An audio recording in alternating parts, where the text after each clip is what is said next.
আসসালামু আলাইকুম এভরিওয়ান, খাদিজা টুকটাক রান্নাঘরে সবাইকে স্বাগতম। আজকে আমরা দেখাবো কেক তৈরি করা। চলুন দেখে নেওয়া যাক। আমরা প্রথমে কেকটি বসানোর জন্য একটি পাত্রে তেল দিয়ে কাগজটি ফিট করে নিয়েছি, দেখেছেন। এবার নিয়েছি সামান্য তেল ও তার মধ্যে 3টি ডিম। সবগুলো দিয়ে তার মধ্যে দেব চিনি আর সামান্য লবণ দিয়ে এগুলোকে ভালোভাবে মিক্স করব। তেল আর ডিমটিকে একদম মিক্স করে নেব ভালোভাবে, যেন দুটি মিশে যায়। এবার এর মধ্যে দিয়ে দেবে একটু আমের ট্যাং। এটা আমের স্মেল আসার জন্য দিয়েছি খাওয়ার সময়। আমরা কেকের মধ্যে কোনো কৃত্রিম ফুড কালার ইউজ করব না, তাই জন্য ড্রাগন থেকে নিয়ে রাখা রস দিয়ে দিব ফুড কালার হিসেবে। এগুলো একসাথে ভালোভাবে আমরা মিক্স করে নিব। দেখুন আমাদের মিক্স করা হয়ে গিয়েছে। এবার এর মধ্যে দিয়ে দেব 2 চামচ চালের গুঁড়ি এবং 3 চামচ আটার গুঁড়ো। তারপর দিয়ে দিব সামান্য পরিমাণে সোডা। এগুলোকে দিয়ে ভালোভাবে মিক্স করে নেব। আমি এখানে হাত দিয়ে মিক্স করছি, আপনারা চাইলে মিক্সার দিয়ে মিক্স করতে পারেন। আমার হাত দিয়ে করার কারণ, তাহলে আমি এটার ভালোভাবে ঘনত্বটা বুঝতে পারি, তাই। দেখুন আমার মিক্স করা হয়ে গেছে। এবার আমরা ঢেলে দিব পাত্রের মধ্যে।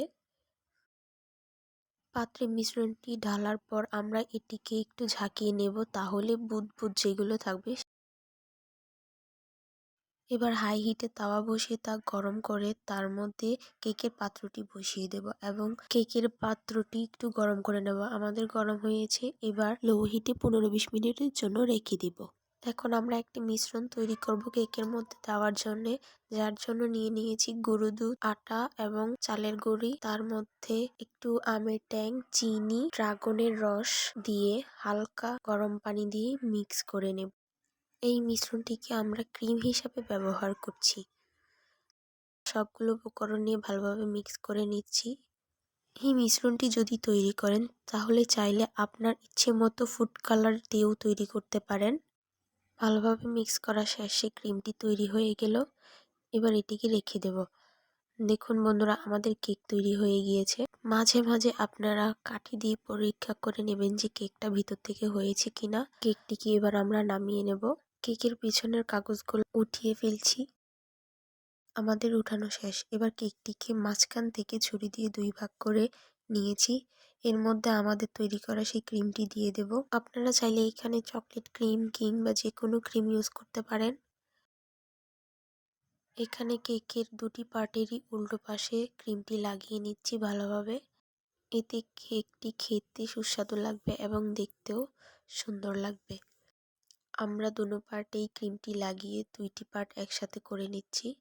এবার কিছু ক্রিম কেকের উপরেও লাগিয়ে দিচ্ছি ডেকোরেশন হিসেবে। এর মধ্যে আমরা একটু গুঁড়ো দুধ ছিটিয়ে দেব। গুঁড়ো দুধ ছিটানো হয়ে গিয়েছে।